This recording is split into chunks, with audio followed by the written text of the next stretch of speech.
CBI के director के पद के लिए करीब 69 आईपीएस अधिकारियों के नाम की लिस्ट बनाई गई थी। इनमें से कोई एक नाम चुना जाना था, लेकिन केंद्र सरकार ने 13 मई को किसी नए अधिकारी को लाने के बजाय प्रेजेंट सीबीआई डायरेक्टर प्रवीण सूद को ही एक्सटेंशन दे दिया।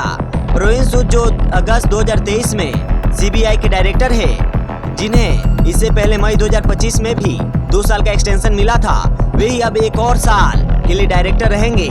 कैबिनेट की सिलेक्शन कमेटी ने इससे रिलेटेड आदेश भी जारी किया है। उनका मौजूदा कार्यकाल 24 मई 2026 को ही खत्म हो रहा था, जिसे अब बढ़ाकर 24 मई 2027 तक कर दिया गया है। लेकिन यह फैसला ऐसे समय में आया है जब एक दिन पहले ही राहुल गांधी ने अगले सीबीआई प्रमुख के चयन प्रक्रिया पर कड़ा विरोध जताया था। राहुल गांधी का विरोध किस बात पर था? सीबीआई डायरेक्टर के चयन की पूरी प्रोसेस क्या है और इस पर सवाल खड़े क्यों हो रहे हैं, और जिन्हें एक्सटेंशन मिला है वे कौन है, विस्तार से बताएंगे आपको। देखिए, सीबीआई देश की सबसे महत्वपूर्ण जांच एजेंसियों में से एक है और इसके डायरेक्टर की अपॉइंटमेंट केंद्र सरकार द्वारा एक तय कानूनी प्रोसेस के तहत की जाती है। इसके लिए एक 3 सदस्यीय टीम बनाई जाती है, समिति बनाई जाती है, जिसकी अध्यक्षता खुद पीएम करते हैं, यानी कि अध्यक्षता करने का हक प्रधानमंत्री जी को है। इस समिति में लोकसभा में विपक्ष के नेता और भारत के चीफ जस्टिस या उनके द्वारा नॉमिनेटेड सुप्रीम कोर्ट के कोई जज भी शामिल होते हैं। समिति वरिष्ठ आईपीएस अधिकारियों के नामों पर चर्चा करती है और उनके सेवा रिकॉर्ड, अनुभव, ईमानदारी और जांच एजेंसियों में काम के अनुभव का विश्लेषण करती है। इसके बाद कमेटी मीटिंग कर उम्मीदवारों पर चर्चा करती है और एक नाम की सिफारिश करती है। अगर किसी सदस्य को चयन प्रक्रिया पर आपत्ति होती है तो वह असहमति नोट यानी डिसेंट नोट भी दर्ज करा सकता है। समिति की सिफारिश के बाद केंद्र सरकार के appointments committee of the cabinet यानी एसीसी अंतिम मंजूरी देती है।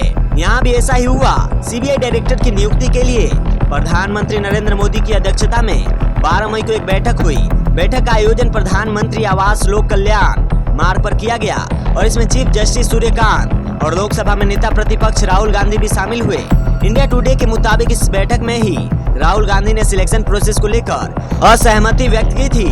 बैठक खत्म होने के बाद उन्होंने प्रधानमंत्री के नाम अपना डिसेंट लेटर भी सौंपा। यह लेटर उन्होंने एक्स पर भी शेयर किया। इस नोट में उन्होंने प्रधानमंत्री को संबोधित करते हुए लिखा, आपके नेतृत्व वाली सरकार ने बार बार सीबीआई जो भारत की प्रमुख जांच एजेंसी है, उसका इस्तेमाल राजनीतिक विरोधियों, पत्रकारों और आलोचकों को निशाना बनाने के लिए किया है। इसी प्रकार के संस्थागत कब्जे को रोकने के लिए ही लोकसभा में विपक्ष के नेता को चयन समिति में शामिल किया गया है। लेकिन आपने मुझे इस प्रक्रिया में कोई इम्पोर्टेंट रोल दिया ही नहीं। बार बार लिखकर सिफारिश करने के बाद भी मुझे पात्र उम्मीदवारों की सेल्फ अप्रेजल रिपोर्ट और 360 डिग्री रिपोर्ट उपलब्ध नहीं कराई गई। इसके बजाय मुझे से अपेक्षा की गई कि मैं 69 उम्मीदवारों के रिकॉर्ड पहली बार में समिति की बैठक के दौरान ही देखूं। 360 डिग्री रिपोर्ट मुझे पूरी तरह से नहीं दी गई। किसी भी उम्मीदवार के इतिहास और उनकी परफॉर्मेंस का सही आकलन करने के लिए इन दस्तावेजों को अच्छे से पढ़ने की जरूरत थी। जानकारी को इस तरह जानबूझकर रोकना बिना किसी कानूनी आधार के चयन प्रक्रिया का मजाक बनाता है और ये सुनिश्चित करता है कि केवल पहले से तय उम्मीदवार ही चुना जाए। राहुल गांधी ने आगे लिखा, मैं यह भी याद दिलाना चाहता हूं कि मैंने 5 मई 2025 की पिछली बैठक में भी अपनी असहमति दर्ज कराई थी। इसके अलावा मैंने 21 अक्टूबर 2025 को आपको एक पत्र लिखकर एक निष्पक्ष और पारदर्शी प्रक्रिया के लिए सुझाव दिए थे, जिसका मुझे आज तक कोई उत्तर नहीं मिला। राहुल गांधी ने लिखा कि वह किसी ऐसी प्रक्रिया का हिस्सा नहीं बन सकते जो कि बायस है। उन्होंने कहा कि विपक्ष का नेता केवल रबर स्टैंप यानी सिर्फ औपचारिक सहमति देने वाला पद नहीं है। इस डिसेंट लेटर के बाद किसी नए अधिकारी के चयन के बजाय प्रवीण सूद को ही एक्सटेंशन दे दिया गया। Appointment committee of the cabinet ने भी इसे मंजूरी दे दी। अब प्रवीण सूद के बारे में भी थोड़ा जान लेते हैं। प्रवीण सूद 1986 बैच के कर्नाटक कैडर के आईपीएस अधिकारी है। उन्हें 25 मई 2023 को सीबीआई निदेशक नियुक्त किया गया था। इससे पहले उन्होंने कर्नाटक के डीजीपी के रूप में भी काम किया है।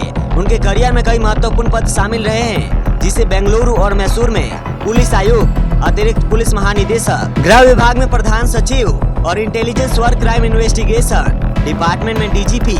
उन्होंने आईआईटी दिल्ली से सिविल इंजीनियरिंग की पढ़ाई की है और आईआईएम बेंगलुरु और अमेरिका के साइरा क्रूज यूनिवर्सिटी से पब्लिक पॉलिसी और मैनेजमेंट में उच्च शिक्षा प्राप्त की है। बहरहाल, आप इस नियुक्ति पर क्या सोचते हैं, हमें कमेंट कर जरूर बताएं।